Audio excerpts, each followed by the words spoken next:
ਸੋ ਇੱਕ ਬੜੀ ਅੱਛੀ ਕਨਸੈਪਟ ਦੇ ਉੱਪਰ ਗੱਲ ਕਰਨ ਜਾ ਰਹੇ ਹਾਂ। ਬੜੇ ਸਾਰੇ ਆਪਰੇਸ਼ਨ ਹੁੰਦੇ ਆ ਨੀਜ਼ ਦੇ, ਬੋਨਸ ਦੇ, ਫ੍ਰੈਕਚਰ ਦੇ, ਲੇਕਿਨ ਜਦੋਂ ਕੋਈ ਇਹੋ ਜਿਹਾ ਕੇਸ ਆਉਂਦਾ ਹੈ ਕਿ ਜਿਹਦੇ ਵਿੱਚ ਇਹ ਕਿਹਾ ਜਾਵੇ ਕਿ ਮੈਜਿਕ ਹੋ ਗਿਆ ਜਾਂ ਇਸ ਤਰ੍ਹਾਂ ਹੋ ਨਹੀਂ ਸਕਦਾ ਸੀ ਲੇਕਿਨ ਹੋ ਜਾਏ, ਸੋ ਇਹੋ ਜਿਹੇ ਕੇਸ ਵੀ ਜਿਹੜੇ ਨੇ ਉਹ ਸੋਲਵ ਹੋ ਸਕਦੇ ਨੇ। ਅਸੀਂ ਇਸ ਟਾਈਮ 'ਤੇ ਹਾਂ ਸ਼ੈਲਬੀ ਹਸਪੀਟਲ ਦੇ ਵਿੱਚ, ਤੇ ਮੇਰੇ ਨਾਲ ਇਸ ਟਾਈਮ 'ਤੇ ਨੇ doctor Gagandeep Gupta, MCH orthopaedic, ਤੇ ਉਹਨਾਂ ਨਾਲ ਗੱਲਬਾਤ ਕਰਦੇ ਹਾਂ ਕਿਉਂਕਿ ਉਹਨਾਂ ਨੇ ਇੱਕ ਇਹੋ ਜਿਹਾ ਕੇਸ ਸੋਲਵ ਕੀਤਾ ਹੈ ਜਿਹੜਾ ਕਿ ਆਪਣੇ ਆਪ ਦੇ ਵਿੱਚ ਇੰਪੋਸੀਬਲ ਸੀ, ਲੇਕਿਨ ਉਹਨਾਂ ਨੇ ਆਈ ਐਮ ਪੋਸੀਬਲ ਕਰ ਦਿੱਤਾ। ਸਤਿ ਸ਼੍ਰੀ ਅਕਾਲ ਡਾਕਟਰ ਸਾਹਿਬ। ਸਤਿ ਸ਼੍ਰੀ ਅਕਾਲ ਜੀ। ਡਾਕਟਰ ਸਾਹਿਬ, ਮੈਂ ਜਿਹੜੀ ਕੇਸ ਦੀ ਗੱਲ ਕਰ ਰਹੀ ਹਾਂ, ਮੈਂ ਚਾਹੁੰਦੀ ਹਾਂ ਕਿ ਤੁਸੀਂ ਹੀ ਉਸ ਦੇ ਬਾਰੇ ਗੱਲ ਕਰੋ ਕਿਉਂਕਿ ਤੁਸੀਂ ਉਹਨੂੰ ਸੋਲਵ ਕੀਤਾ ਹੈ, ਕਾਫੀ ਮਹੀਨੇ ਲਗਾ ਕੇ ਸੋਲਵ ਕੀਤਾ ਹੈ। ਉਹਦੇ ਬਾਰੇ ਸਾਨੂੰ ਥੋੜ੍ਹਾ ਬਹੁਤ ਦੱਸੋ। ਬਿਲਕੁਲ, ਦੇਖੋ ਇਹ ਜੋ ਕੇਸ ਹੈ ਬਹੁਤ ਹੀ ਇੱਕ ਤਰ੍ਹਾਂ ਦਾ ਰੇਅਰ ਕੇਸ ਸੀ ਮੇਰੇ ਲਈ ਵੀ, ਆਪਣੇ ਲਈ ਇੱਕ ਤਰ੍ਹਾਂ ਦਾ ਚੈਲੰਜ ਸੀ। ਜਦੋਂ ਮੈਂ ਫਸਟ ਟਾਈਮ ਪੇਸ਼ੈਂਟ ਨੂੰ ਦੇਖਿਆ, ਈਵਨ ਆਈ ਵਾਜ਼ ਨਾਟ ਕਨਵਿੰਸਡ ਕਿ ਮੈਂ ਇਹਨੂੰ ਆਪਰੇਟ ਕਰ ਸਕਦਾ ਅਤੇ ਮੈਂ ਠੀਕ ਕਰ ਸਕਦਾ। ਉਹ ਪੇਸ਼ੈਂਟ ਮੇਰੇ ਕੋਲ ਅਰਾਊਂਡ 1 ਸਾਲ ਪਹਿਲਾਂ ਆਏ ਸੀ। ਮੇਰੇ ਤੋਂ ਦਿਖਾਉਣ ਤੋਂ ਪਹਿਲਾਂ ਹੋਰ ਵੀ 3-4 ਜਗ੍ਹਾ ਕੰਸਲਟ ਕਰ ਚੁੱਕੇ ਸਨ, ਪਰ ਉਹਨਾਂ ਨੂੰ ਆਪਰੇਸ਼ਨ ਦੀ ਸੁਜੈਸ਼ਨ 1-2 ਜਗ੍ਹਾ ਤੋਂ ਦਿੱਤੀ, 1-2 ਨੇ ਮਨਾ ਵੀ ਕਰ ਦਿੱਤਾ। ਜਿਨ੍ਹਾਂ ਨੇ ਸੁਜੈਸ਼ਨ ਦਿੱਤੀ ਉਹਨਾਂ ਨੇ ਵੀ ਕਿਹਾ ਵੀ ਸਾਨੂੰ ਕੋਈ ਸ਼ੋਰਿਟੀ ਨਹੀਂ ਹੈ ਵੀ ਅਸੀਂ ਠੀਕ ਕਰ ਪਾਵਾਂਗੇ ਜਾਂ ਨਹੀਂ ਕਰ ਪਾਵਾਂਗੇ। ਅੱਛਾ ਡਾਕਟਰ ਸਾਹਿਬ, ਜਿਵੇਂ ਕਿ ਮੈਂ ਵੀਡੀਓ ਵਿੱਚ ਦੇਖ ਰਹੀ ਹਾਂ ਕਿ ਉਹ ਚੱਲ ਵੀ ਨਹੀਂ ਪਾ ਰਹੇ ਪ੍ਰੋਪਰਲੀ, ਔਰ ਉਹਨਾਂ ਦੀ ਜਿਹੜੀ ਲੈਗਸ ਨੇ ਉਹ ਸ਼ੇਪ ਦੇ ਵਿੱਚ ਵੀ ਨਹੀਂ ਹੈ। ਹਾਂ ਹਾਂ, ਅਤੇ ਉਹ ਚੀਜ਼ ਨੂੰ ਤੁਸੀਂ ਸਟਰੇਟ ਕਰਨ ਵਾਸਤੇ ਤਾਂ ਚਲੋ ਠੀਕ ਹੈ, ਬਹੁਤ ਐਫਰਟਸ ਲਗਾਏ, ਪਰ ਇੱਕ ਟਾਈਮ 'ਤੇ ਇਹ ਮਨ ਵਿੱਚ ਨਹੀਂ ਆਇਆ ਕਿ ਇਹ ਬੜਾ ਟਫ ਕੇਸ ਹੈ, ਸ਼ਾਇਦ ਮੈਂ ਨਾ ਕਰ ਪਾਵਾਂ। ਬਿਲਕੁਲ ਮੈਮ, ਸਹੀ ਤੁਸੀਂ ਕਿਹਾ। ਫਸਟ ਟਾਈਮ ਜਦੋਂ, ਬਿਕੋਜ਼ ਮੈਂ ਇਸ ਤੋਂ ਪਹਿਲਾਂ ਅਰਾਊਂਡ 500-600 ਨੀ ਰਿਪਲੇਸਮੈਂਟ ਸਰਜਰੀਜ਼ ਕਰ ਚੁੱਕਿਆ, ਬਟ ਦੇ ਵਰ ਨਾਟ ਸੋ ਕੰਪਲੀਕੇਟਡ ਜਿੰਨਾ ਇਹ ਕੇਸ ਕੰਪਲੀਕੇਟਡ ਸੀ। ਤਾਂ ਸਭ ਤੋਂ ਪਹਿਲਾਂ ਡੈਫੀਨੇਟਲੀ ਮੈਨੂੰ ਇਹ ਲੱਗਿਆ ਵੀ ਮੈਂ ਕੋਈ ਗਲਤੀ ਤਾਂ ਨਹੀਂ ਕਰ ਦੂੰਗਾ, ਪੇਸ਼ੈਂਟ ਨੂੰ ਕੋਈ ਫਾਲਸ ਕਮਿਟਮੈਂਟ ਤਾਂ ਨਹੀਂ ਕਰ ਦੂੰਗਾ ਵੀ ਮੈਂ ਠੀਕ ਕਰ ਦਾਂਗਾ ਬਟ ਬਾਅਦ 'ਚੋਂ ਪੇਸ਼ੈਂਟ ਨਾ ਠੀਕ ਹੋ ਪਾਵੇ। ਤਾਂ ਮੈਂ ਇਸ ਲਈ ਕਾਫੀ ਆਪਣੀ ਜੋ ਬੈਕਗਰਾਊਂਡ ਹੈ ਉਹਨੂੰ, ਆਪਣੀ ਪੜ੍ਹਾਈ ਜੋ ਮੈਂ ਕੀਤੀ ਹੈ, ਆਈ ਵੈਂਟ ਥਰੂ ਲੋਟ ਆਫ ਜਰਨਲਸ, ਆਪਣੇ ਕੁਝ ਸੀਨੀਅਰਸ ਨਾਲ ਵੀ ਡਿਸਕਸ਼ਨ ਕੀਤੀ, ਐਕਸਰੇਜ ਭੇਜ ਕੇ। ਅਲਟੀਮੇਟਲੀ ਐਵਰੀਵਨ ਮੋਟੀਵੇਟਿਡ ਮੀ ਕਿ ਨਹੀਂ ਠੀਕ ਹੈ, ਅੱਛਾ ਕੇਸ ਹੈ, ਜੋ ਕਰਨਾ ਚਾਹੀਦਾ ਅਤੇ patient definitely will come out successfully.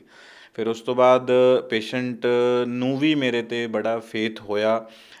It is a very good thing ਕਿ ਪੇਸ਼ੈਂਟ ਨੂੰ ਪੂਰਾ ਠੀਕ ਹੋਣ 'ਤੇ ਰਫਲੀ 1.25 ਸਾਲ ਲੱਗਿਆ, ਕਿਉਂਕਿ ਮੈਨੂੰ ਇਹ ਜੋ ਆਪਰੇਸ਼ਨ ਹੈ 3 ਸਟੇਜਿਸ 'ਚ ਕਰਨਾ ਪਿਆ, ਕਿਉਂਕਿ ਮਾਤਾ ਜੀ ਜੋ ਹੈ ਉਹਨਾਂ ਦੇ ਦੋਨੋਂ ਗੋਡੇ ਖਰਾਬ ਨੇ, ਪਲੱਸ ਰਾਈਟ ਗੋਡੇ ਤੋਂ ਨੀਚੇ ਜੋ ਹੱਡੀ ਹੈ ਉਸ 'ਚ ਵੀ ਇੱਕ ਫ੍ਰੈਕਚਰ ਹੈ ਜੋ ਟੇਢਾ ਜੁੜਿਆ ਹੋਇਆ ਸੀ।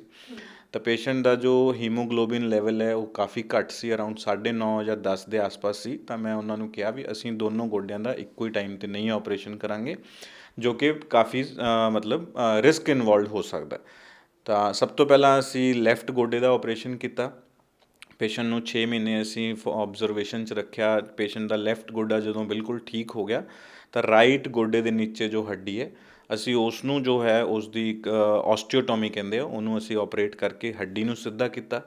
ਜਦੋਂ ਉਹ ਹੱਡੀ ਜੁੜ ਗਈ ਪਲੇਟ ਪਾਉਣ ਤੋਂ ਬਾਅਦ, ਫਿਰ ਦੁਬਾਰਾ 6 ਮਹੀਨੇ ਬਾਅਦ ਰਾਈਟ ਗੋਡੇ ਦਾ ਆਪਰੇਸ਼ਨ ਕੀਤਾ। ਤਾਂ ਰਫਲੀ 3 ਆਪਰੇਸ਼ਨ ਹੋਏ ਨੇ ਪੇਸ਼ੈਂਟ ਦੇ ਔਨ ਐਕਿਊਰੇਟ ਬੇਸਿਸ, ਅਤੇ ਪੇਸ਼ੈਂਟ ਨੂੰ ਪੂਰਾ ਠੀਕ ਹੋਣ ਲਈ 1.25 ਤੋਂ 1.5 ਸਾਲ ਲੱਗ ਚੁੱਕਿਆ ਹੈ। ਇਸਕੇ ਪਰਫੈਕਟਲੀ ਫਾਈਨ ਹੋ ਗਿਆ, ਵਾਕ ਕਰਨ ਜੋਗਾ ਹੋ ਗਿਆ। ਵੀਡੀਓਜ਼ 'ਚ ਦੇਖ ਸਕਦੇ ਹੋ ਪੇਸ਼ੈਂਟ ਮੈਨੂੰ ਬਹੁਤ ਹੀ ਖੁਸ਼ ਹੋ ਕੇ ਦੱਸਦੇ ਆ ਵੀ ਮੈਂ ਪਹਿਲਾਂ ਆਪਣੇ ਵਾਸ਼ਰੂਮ ਟਾਇਲਟ ਲਈ ਵੀ ਮੈਨੂੰ ਕਿਸੇ ਦਾ ਸਹਾਰਾ ਲੈਣ ਦੀ ਲੋੜ ਸੀ, ਪਰ ਹੁਣ ਮੈਂ ਆਪਣਾ ਕੀ ਬਾਕੀਆਂ ਦਾ ਕੰਮ ਵੀ ਮੈਂ ਆਰਾਮ ਨਾਲ ਕਰ ਸਕਦੀ ਹਾਂ। ਅੱਛਾ ਡਾਕਟਰ ਸਾਹਿਬ, ਜਿਵੇਂ ਕਿ ਮੈਂ ਖੁਦ ਅਬਜ਼ਰਵ ਵੀ ਕੀਤਾ ਹੈ ਕਿ ਆਪਣੇ ਹਰ ਘਰ ਦੇ ਵਿੱਚ ਹੀ ਨੀਂਦ ਦੀ ਪ੍ਰੋਬਲਮ ਹੋ ਚੁੱਕੀ ਹੈ, ਜਾਂ ਛੋਟੀ ਉਮਰ 'ਚ ਵੀ ਕਈਆਂ ਨੂੰ ਬੜੀ ਨੀਂਦ ਦੀ ਪ੍ਰੋਬਲਮ ਆਉਣੀ ਸ਼ੁਰੂ ਹੋ ਗਈ। ਉਹਦਾ ਰੀਜ਼ਨ ਕੀ ਹੈ ਔਰ ਕਿੰਨੇ ਕੁ ਕੇਸਿਸ ਨੇ ਜਿਹੜੇ ਇੱਕ ਹਫ਼ਤੇ ਦੇ ਵਿੱਚ ਆ ਜਾਂਦੇ ਨੇ? ਦੇਖੋ ਮੈਮ, ਜਿਹੜਾ ਇਹ ਤੁਹਾਡਾ ਕੁਐਸਚਨ ਹੈ ਮੇਰੇ ਖਿਆਲ 'ਚ ਜਨਰਲ ਪੋਪੂਲੇਸ਼ਨ ਲਈ ਬਹੁਤ ਜ਼ਰੂਰੀ ਹੈ ਸਮਝਣਾ, ਕਿਉਂਕਿ ਅੱਜ ਤੋਂ ਮੈਂ 7-8 ਸਾਲ ਪਹਿਲਾਂ ਜਦੋਂ ਮੈਂ ਨੀ ਰਿਪਲੇਸਮੈਂਟ ਦੇ ਪੇਸ਼ੈਂਟ ਆਪਰੇਟ ਕਰਦਾ ਸੀ, ਉਹ ਜਿਹੜੇ ਪੇਸ਼ੈਂਟ ਦਾ ਜੋ ਏਜ ਗਰੁੱਪ ਹੁੰਦਾ ਸੀ ਉਹ ਹੁੰਦਾ ਸੀ ਰਫਲੀ ਅਰਾਊਂਡ 60 to 75 ਈਅਰਸ, ਜੋ ਪੇਸ਼ੈਂਟ ਮੈਂ ਆਪਰੇਟ ਕਰਦਾ ਸੀ, ਜੋ ਏਜ ਬ੍ਰੈਕਟ।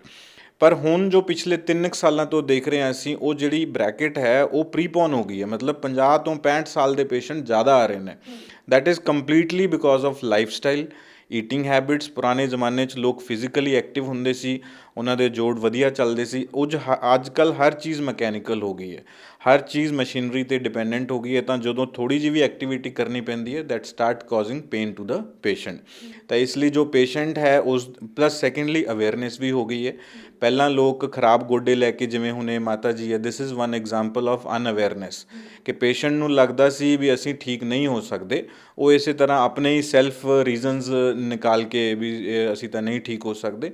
ਹੁਣ ਅਵੇਅਰਨੈਸ ਬਹੁਤ ਹੈ, ਜਿਵੇਂ ਇੰਟਰਵਿਊ ਇਹ ਵੀ ਇੱਕ ਤਰ੍ਹਾਂ ਦਾ ਮਾਧਿਅਮ ਹੈ ਅਵੇਅਰਨੈਸ ਦਾ, ਕਿ ਲੋਕਾਂ ਨੂੰ ਬਹੁਤ ਜਾਗਰੂਕਤਾ ਹੋ ਗਈ ਹੈ।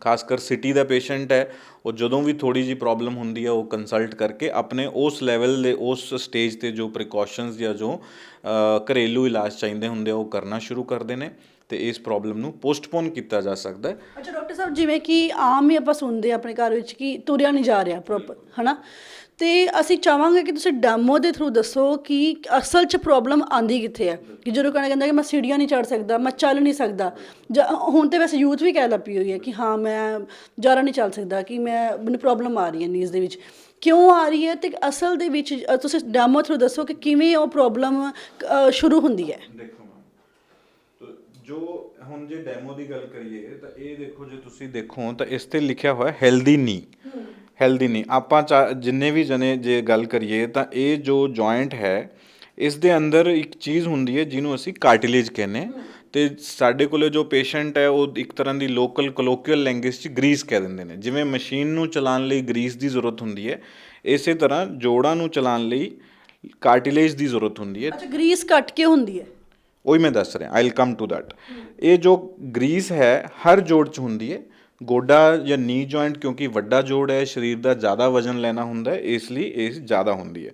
ਪਰ ਵਿਦ ਏਜਿੰਗ, ਉਮਰ ਦੇ ਕਾਰਨ ਜਿਵੇਂ ਆਪਣੇ ਸਰੀਰ 'ਚ ਬਾਕੀ ਬਦਲਾਵ ਆਉਂਦੇ ਨੇ, ਜਦੋਂ ਪੇਸ਼ੈਂਟ ਕੋਈ ਵੀ 50-55 ਸਾਲ ਦਾ ਹੁੰਦਾ, ਉਮਰ ਕਾਰਨ ਜੋ ਚੇਂਜਸ ਆਉਂਦੇ ਆ, ਬਾਲ ਸਫੇਦ ਹੋ ਗਏ, ਸਕਿਨ ਡਰਾਈ ਹੋ ਗਈ ਜਾਂ ਜੋ ਵੀ ਹੈ, ਇਸ ਕਰਕੇ ਜੋ ਲੁਬਰੀਕੇਸ਼ਨ ਹੈ ਜੁਆਇੰਟ ਦੀ ਉਹ ਹੌਲੀ ਹੌਲੀ ਘਟਣਾ ਸ਼ੁਰੂ ਹੋ ਜਾਂਦੀ ਹੈ।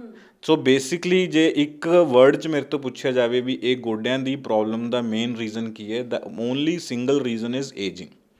ਉਮਰ ਵਧਣਾ ਹੀ ਇਸ ਬਿਮਾਰੀ ਦਾ ਇੱਕੋ ਇੱਕ ਰੀਜ਼ਨ ਹੈ। ਸੈਕੰਡਰੀ ਰੀਜ਼ਨ ਬਹੁਤ ਜ਼ਿਆਦਾ ਨੇ, ਓਵਰਵੇਟ ਹੋਣਾ ਜਾਂ ਜੈਨੇਟਿਕਸ ਹੋਣਾ, ਫੀਮੇਲਸ ਜ਼ਿਆਦਾ ਹੋਣਾ, ਲਾਈਫ ਸਟਾਈਲ ਡਿਪੈਂਡੈਂਟ, ਫੀਮੇਲਸ ਜ਼ਿਆਦਾ ਉੱਠਣਾ ਬੈਠਣਾ ਕਰਦੇ ਇਸ ਤਰ੍ਹਾਂ ਉਹਨਾਂ ਨੂੰ ਜ਼ਿਆਦਾ ਪ੍ਰੋਬਲਮ। ਤਾਂ ਜਦੋਂ ਸੈਕਿੰਡ ਸਟੇਜ ਹੈ, ਇਹ ਤੁਸੀਂ ਦੇਖ ਸਕਦੇ ਹੋ, ਜਦੋਂ ਗਰੀਸ ਘਟਣਾ ਸ਼ੁਰੂ ਹੁੰਦੀ ਹੈ ਤਾਂ ਪੇਸ਼ੈਂਟ ਦੇ ਗੋਡਿਆਂ 'ਚ ਇਸ ਤਰ੍ਹਾਂ ਛੋਟੇ ਛੋਟੇ ਜ਼ਖਮ ਆਉਣੇ ਸ਼ੁਰੂ ਹੋ ਜਾਂਦੇ। ਇਸ ਸਟੇਜ 'ਚ ਪੇਸ਼ੈਂਟ ਦੀ ਕੰਪਲੇਂਟ ਹੁੰਦੀ ਹੈ ਕਿ ਡਾਕਟਰ ਸਾਹਿਬ ਮੈਂ ਵੈਸੇ ਤਾਂ ਠੀਕ ਹੈ, ਪਰ ਜਦੋਂ ਮੈਂ ਪੌੜੀਆਂ ਚੜ੍ਹਦੀ ਹਾਂ, ਜ਼ਮੀਨ 'ਤੇ ਚੌਂਕੜੀ ਮਾਰਦੀ ਹਾਂ ਜਾਂ ਪੈਰਾਂ ਭਾਰ ਬੈਠਦੀ ਹਾਂ, ਮੈਨੂੰ ਤਕਲੀਫ ਸ਼ੁਰੂ ਹੋ ਜਾਂਦੀ ਹੈ। ਸੋ ਦਿਸ ਇਜ਼ ਦ ਸਟੇਜ ਜਦੋਂ ਪੇਸ਼ੈਂਟ ਨੂੰ ਕੁਝ ਦੇਸੀ ਤਰੀਕਿਆਂ ਨਾਲ ਜਾਂ ਕੁਝ ਘਰੇਲੂ ਤਰੀਕਿਆਂ ਨਾਲ ਪੇਸ਼ੈਂਟ ਨੂੰ ਰਿਲੀਫ ਦਿੱਤਾ ਜਾ ਸਕਦਾ ਹੈ। ਅੱਛਾ ਡਾਕਟਰ ਸਾਹਿਬ, ਸ਼ੈਲਬੀ ਵੱਲੋਂ ਕਿਹੜੇ ਕਿਹੜੇ ਟਰੀਟਮੈਂਟਸ ਨੇ ਕਿ ਜਿਹੜੇ ਜਿਨ੍ਹਾਂ ਨੂੰ ਪ੍ਰੋਬਲਮ ਹੈ ਨੀਜ਼ ਦੀ ਅਤੇ ਉਹ ਟਰੀਟਮੈਂਟ ਕਰਾ ਸਕਣ? ਮੈਮ ਸਾਰੇ Shalby is a multi specialty hospital, 100 bed ਦਾ ਹਸਪੀਟਲ ਹੈ ਜਿੱਥੇ ਸਾਰੀਆਂ ਫੈਸਿਲਿਟੀਜ਼ ਹੈ, ਨਾਟ ਓਨਲੀ ਆਰਥੋਪੈਡਿਕਸ, ਸਾਰੀਆਂ ਬ੍ਰਾਂਚਿਸ ਹੈ, ਨਿਊਰੋ, ICU, ਕਾਰਡੀਓਲੋਜੀ, ਐਵਰੀਥਿੰਗ। ਜੇ ਆਰਥੋਪੈਡਿਕਸ ਦੀ ਗੱਲ ਕਰੀਏ ਤਾਂ ਅਸੀਂ ਇੱਥੇ ਹਰ ਤਰ੍ਹਾਂ ਦੇ ਚੈਲੰਜਿੰਗ ਕੇਸਿਸ ਕਰ ਰਹੇ ਹਾਂ, ਫ੍ਰੈਕਚਰਸ ਵੀ ਕਰ ਰਹੇ ਹਾਂ, ਦੂਰਬੀਨ ਵਾਲੇ ਆਪਰੇਸ਼ਨ ਵੀ ਕਰ ਰਹੇ ਹਾਂ, ਪਲੱਸ ਨੀ ਰਿਪਲੇਸਮੈਂਟ ਜੋ ਮੈਂ ਸਪੈਸੀਫਿਕਲੀ ਕਰ ਰਹੇ ਹਾਂ ਉਸ 'ਚ ਇੱਕ ਤਰ੍ਹਾਂ ਦੇ ਉਹਨੂੰ ਕਹਿੰਦੇ ਪ੍ਰਾਇਮਰੀ ਸਰਜਰੀ, ਜੋ ਪੇਸ਼ੈਂਟ ਖਰਾਬ ਹੈ ਅਸੀਂ ਉਹਨੂੰ ਆਪਰੇਟ ਕਰਤਾ। ਸੈਕਿੰਡ ਜੋ ਹੁੰਦਾ ਉਹ ਦੈਟ ਇਜ਼ ਰਿਵੀਜ਼ਨ ਸਰਜਰੀ, ਕਿਸੇ ਪੇਸ਼ੈਂਟ ਦਾ ਆਲਰੇਡੀ ਗੋਡਿਆਂ ਦਾ ਆਪਰੇਸ਼ਨ ਹੋਇਆ ਉਹ ਖਰਾਬ ਹੋ ਜੇ ਤਾਂ ਅਸੀਂ ਉਹਨਾਂ ਨੂੰ ਦੁਬਾਰਾ ਰੀਆਪਰੇਟ ਕਰ ਸਕਦੇ ਹਾਂ। So Shalby hospital plus orthopaedics department is equipped with all facilities ਜੋ ਕਿਸੇ ਵੀ ਅੱਛੇ ਸੈਟਅਪ 'ਚ ਹੋਣੀਆਂ ਚਾਹੀਦੀਆਂ ਨੇ। ਅੱਛਾ ਡਾਕਟਰ ਸਾਹਿਬ, ਜਿਹੜੇ ਜਿੰਨੇ ਵੀ ਲੋਕ ਦੇਖ ਰਹੇ ਨੇ, ਦਰਸ਼ਕ ਦੇਖ ਰਹੇ, ਤੁਸੀਂ ਉਹਨਾਂ ਨੂੰ ਕੀ ਕਹਿਣਾ ਚਾਹੋਗੇ, ਕਿਉਂਕਿ ਤੁਸੀਂ ਬੜਾ ਅੱਛਾ ਔਰ ਟਫ ਕੇਸ ਵੀ ਸੋਲਵ ਕੀਤਾ, ਕੀ ਕਹਿਣਾ ਚਾਹੋਗੇ? ਦੇਖੋ ਮੇਰਾ ਮੈਸੇਜ ਇਹੀ ਹੈ ਕਿ ਜੋ ਇਹ ਗੋਡਿਆਂ ਦੀ ਪ੍ਰੋਬਲਮ ਹੈ, this is a very upcoming problem. ਇਹਦਾ ਜੋ ਦੇਸੀ ਤਰੀਕਿਆਂ ਨਾਲ ਇਲਾਜ, ਘਰੇਲੂ ਨੁਸਖਿਆਂ ਨਾਲ ਇਲਾਜ ਸੰਭਵ ਹੈ ਇੱਕ ਸਟੇਜ ਤੱਕ। ਉਹ ਜੋ ਇਲਾਜ ਦੇ ਜੋ ਤਰੀਕੇ ਆ ਉਹੀ ਹੈ ਵੀ ਜਿਸ ਪੇਸ਼ੈਂਟ ਨੂੰ ਪ੍ਰੋਬਲਮ ਹੋਣਾ ਸ਼ੁਰੂ ਹੋ ਜਾਂਦੀ ਹੈ ਉਹ ਆਪਣਾ ਪਰਹੇਜ਼ ਰੱਖਣ, ਚੌਂਕੜੀ ਨਾ ਮਾਰਨ ਜ਼ਿਆਦਾ, ਸੀੜੀਆਂ ਨਾ ਜ਼ਿਆਦਾ ਚੜ੍ਹਨ ਉਤਰਨ। ਪਰ ਜਦੋਂ ਇਹਨਾਂ ਚੀਜ਼ਾਂ ਨਾਲ ਵੀ ਨਹੀਂ ਆਰਾਮ ਆਉਂਦਾ ਉਦੋਂ ਉਹਨਾਂ ਨੂੰ ਆਪਣੇ ਨੇੜਲੇ ਕਿਸੇ ਡਾਕਟਰ ਨੂੰ ਦਿਖਾਉਣ ਦੀ ਜ਼ਰੂਰਤ ਹੈ ਅਤੇ ਉਹਨਾਂ ਦੀ ਕੰਸਲਟ ਲਈ ਜੋ ਵੀ ਉਹ ਐਡਵਾਈਸ ਕਰਦੇ ਨੇ ਉਸ ਨੂੰ ਫੋਲੋ ਕਰਨ ਦੀ ਜ਼ਰੂਰਤ ਹੈ।